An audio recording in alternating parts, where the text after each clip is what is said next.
ينفعنا وانفعنا بما علمتنا وزدنا علما والحقنا بعبادك الصالحين. أما بعد. يروي الإمام البخاري في الأدب المفرد بسند حسن عن أبي هريرة رضي الله تعالى عنه وارضاه قال. Today's hadith is narrated by the Imam al-Bukhari in his other collections called Al-Adab al-Mufrad with a reasonable chain of narration. And today's hadith is a beautiful hadith and it's very fitting the month of Rabi' al-Awwal, the month of the birth of the Prophet ﷺ, also the month of the month of his passing ﷺ. And I think we should always remember the Prophet ﷺ every time. But in our religion there's always seasons like Ramadan and things like that to recharge your love and recharge your act of worship. Today's hadith is very beautiful, and I think it's one of those hadith that's worth contemplating. عن أبي هريرة رضي الله تعالى عنه وارضاه قال رقي رسول الله صلى الله عليه وسلم المنبر فقال آمين آمين آمين. The Prophet عليه الصلاة والسلام one day walked out of his house and walked up the minbar, and he said 3 times as he were stepping up, he said Ameen, Ameen, Ameen 3 times. And we know the word Ameen means that, oh God, listen to my supplication. It means Allahumma astajib. So it's almost he did something he hasn't done before that. He hadn't done. So فقيل له يا رسول الله صلى الله عليه وسلم ما كنت تصنع هذا. You've never done this. What is this? Like, could you explain to us what's going on? He said قال لي جبريل. That Jibreel came to him and revealed 3 things to him.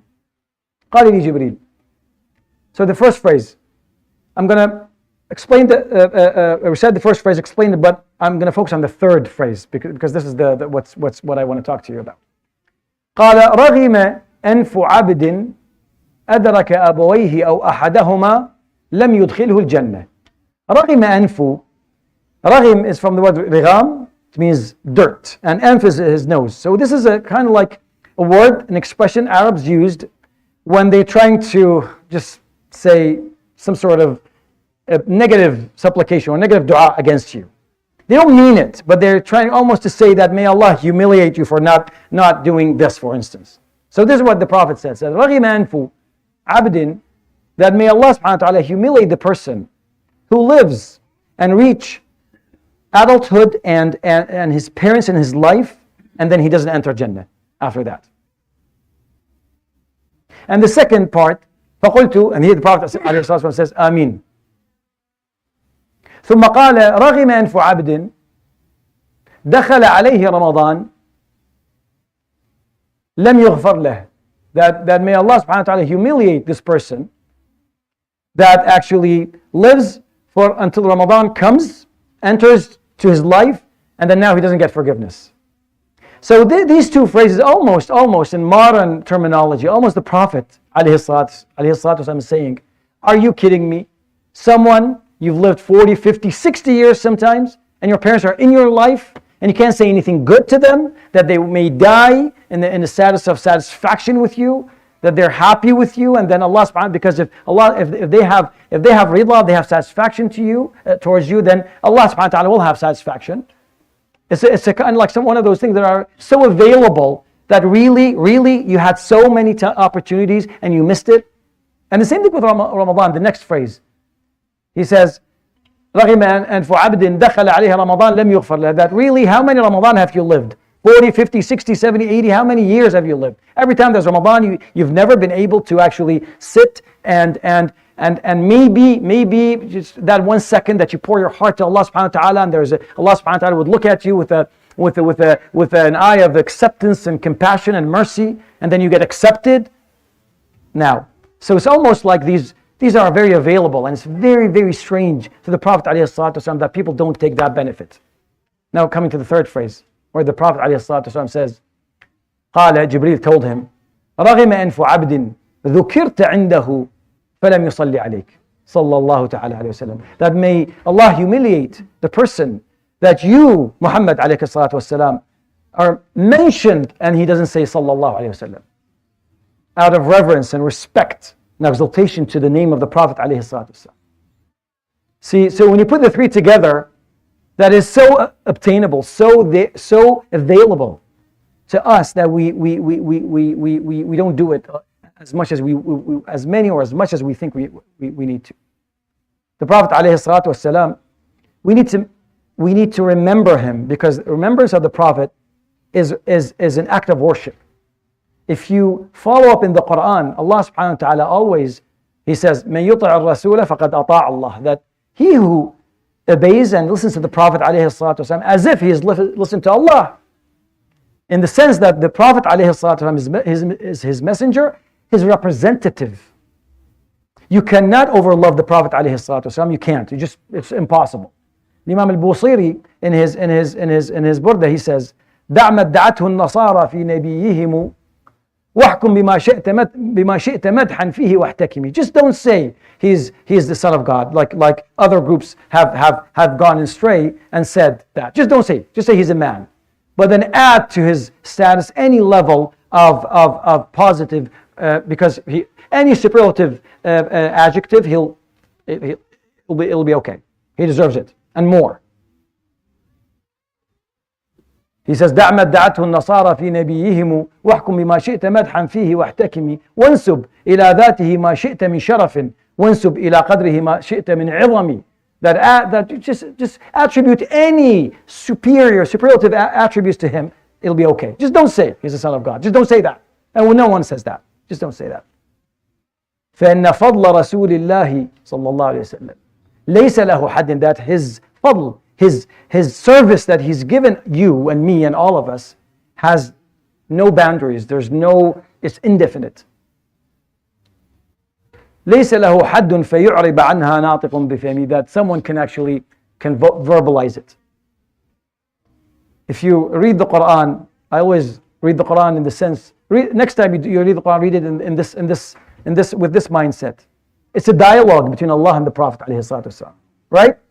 It's a dialogue. The Prophet is always mentioned in the second person. It's a dialogue between Allah and him. Just let that sink a little bit. It's a dialogue between Allah subhanahu wa ta'ala and the Prophet ﷺ. And he never calls him by his name. He says, Ya Adam, Ya Ibrahim, Ya Nuh, Ya Lut, all these the prophets, they were called by name. With the Prophet ﷺ, he's never mentioned Ya Muhammad ﷺ. Always Ya Ayyuhan Nabi, Ya Ayyuhan Rasul. Allah subhanahu wa ta'ala is teaching us adab with the Prophet ﷺ. That we mention him. Now, why do we do salat? Okay, we get reward. We understand that. But what else? When you repeat something verbally, your heart will repeat it also. It's a sense of invocation of the personality of the Prophet with all his attributes. The Sahaba didn't need to do that. They had him available. You want me to tell you a few stories of the love of the Sahaba to the Prophet ﷺ? If he made wudu, they would almost fight over the water that he made wudu with. Almost fight. Everyone wants to get it and wash their faces with it. That's how much they loved him. You want more? If he spit, it's going to fall in someone's hand, and they will. Do you love someone to the point? Do you love your mother to the point that you would do that? No, you won't. No one would, because you're not obligated to do that. But they felt compelled. Love made them do that. That's how they reached. When he cut his hair in one of the Umrah that he did, Sayyidina Khalid ibn Walid, one day he in a battle he lost his qalunswa, his imam. He lost it in the battle, and he was very upset about it. He had to get it. He had to go deep in the war zone and get it back. So the Sahaba, the people around him were surprised. They were like, it's just a qalunswa. You could have gotten killed. He said, no. There's a few hairs of the Prophet ﷺ sewn within the fabric.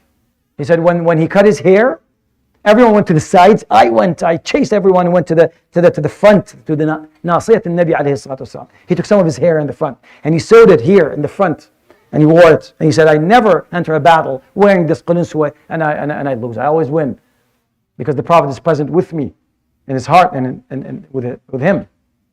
That's how much the Sahaba loved the Prophet alayhi salatu wasalam. So you can't really overlove him. You can't really do too much. You can't remember him too much. And your salah, alayhi salatu wasalam, won't benefit him, by the way, just so we understand. It's not like, okay, let's do it. No. Because Allah subhanahu wa ta'ala has done salah on him, right?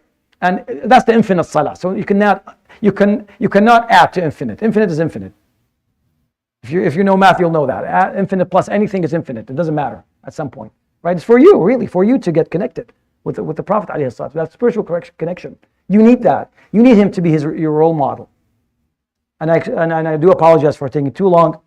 يروي الإمام البخاري في الأدب المفرد بسند حسن عن أبي هريرة رضي الله تعالى عنه وارضاه قال: رقي رسول الله صلى الله عليه وسلم المنبر فقال: آمين آمين آمين. فقيل: يا رسول الله ما كنت تصنع هذا؟ قال: جاءني جبريل فقال لي: رغم أنف عبد أدرك أبويه أو أحدهما لم يدخله الجنة. فقلت: آمين. ثم قال: رغم أنف عبد دخل عليه رمضان لم يغفر له. فقلت: آمين. ثم قال: رغم أنف عبد ذكرت عنده فلم يصلي عليك. صلى الله تعالى على حبيبنا وسيدنا محمد وعلى آله وصحبه أجمعين. سبحانك اللهم وبحمدك لا إله إلا أنت أستغفرك.